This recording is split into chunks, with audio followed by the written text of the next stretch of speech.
Welcome to Ultimate Nerdy, where the stories you know take a twist you never saw coming. From alternate timelines to impossible crossovers, we explore the what-ifs of your favorite universes. So grab your wand, your lightsaber, or your decoder ring. And today's story is a Harry Potter story for us to enjoy, so let's go. Chapter 4. The Tower's Shadow. She pieced it together soon after. The late nights, the mark, his dread. It was Dumbledore. The Dark Lord had tasked Draco with killing the headmaster.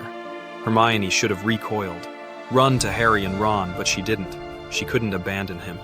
Instead, she sat him down in an empty classroom, her mind racing. "There's a way," she said, voice steady. "A cursed artifact, something subtle, the opal necklace from Borgin and Burke's. If we enchant it to weaken him slowly, it'll look like an accident. No one will suspect you." Draco stared. "You do that for me?"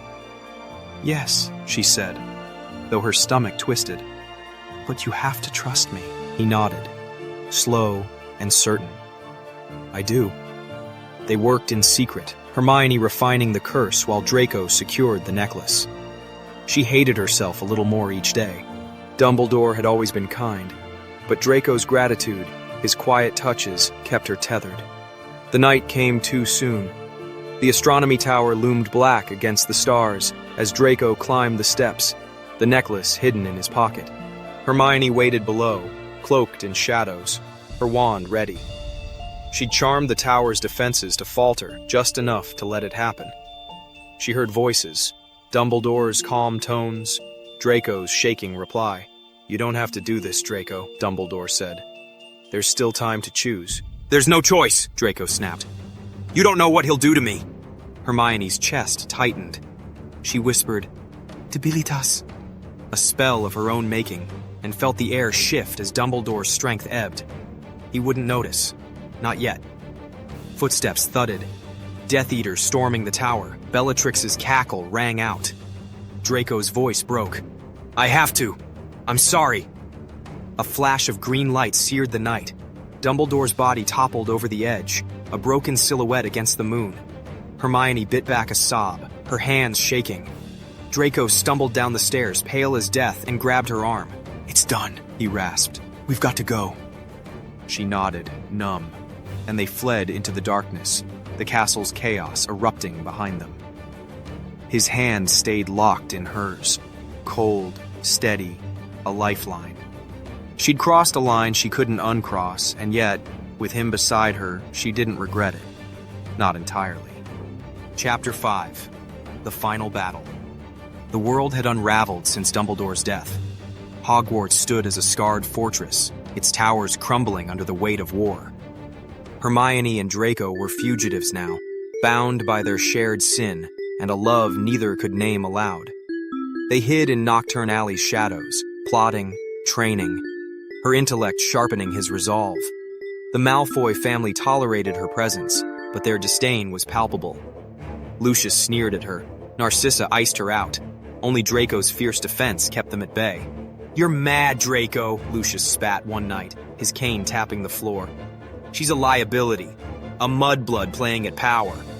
"She's worth 10 of you," Draco shot back, his hand finding hers under the table. Hermione squeezed it, her chin high. She'd prove them wrong.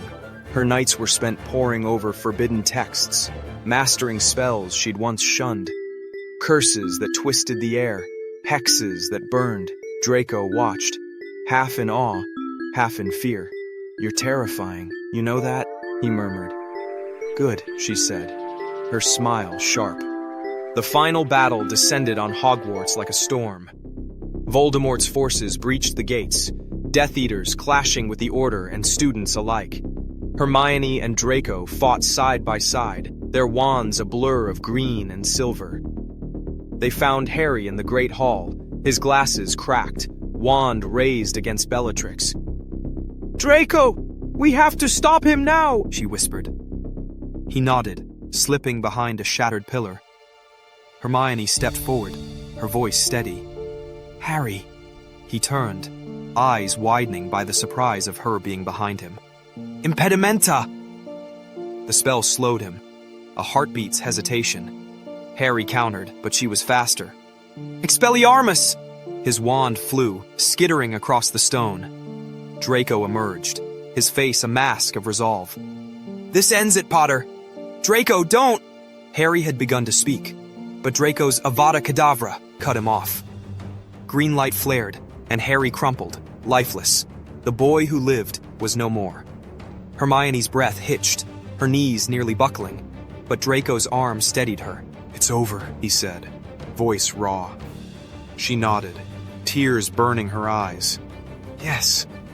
The battle raged on, but the tide had turned. Voldemort's laughter echoed as the order faltered, Ron's anguished scream piercing the din. Harry! Hermione flinched, but didn't look back. She and Draco fought their way to the courtyard, cutting down resistance with ruthless precision. Her curses were elegant, lethal. His were wild, desperate. Together, they were unstoppable. When the dust settled, Hogwarts lay in ruins. Voldemort stood victorious, his red eyes gleaming, but Hermione and Draco cared little for his triumph. They faced each other amid the wreckage, blood-streaked and breathless. His parents approached, their expressions a mix of pride and disgust. You've done well, Draco, Narcissa said, her tone clipped. But her... She stays, Draco interrupted, his grip tightening on Hermione's hand. She's mine. Lucius's lip curled. You are a disgrace to the name Malfoy. Then I'll make a new name, Draco snapped. One worth something. Hermione met his gaze, her chest swelling. She'd lost everything. Her past, her principles, but gained him. We'll do it together, she said, her voice firm. A new world. Our world. The Malfoys could scorn them. The wizarding world could fear them, but they'd carve their own path. Together, they'd won. Thanks for joining us on this journey through the unknown. What if the next twist is even darker? Hit follow and let's find out.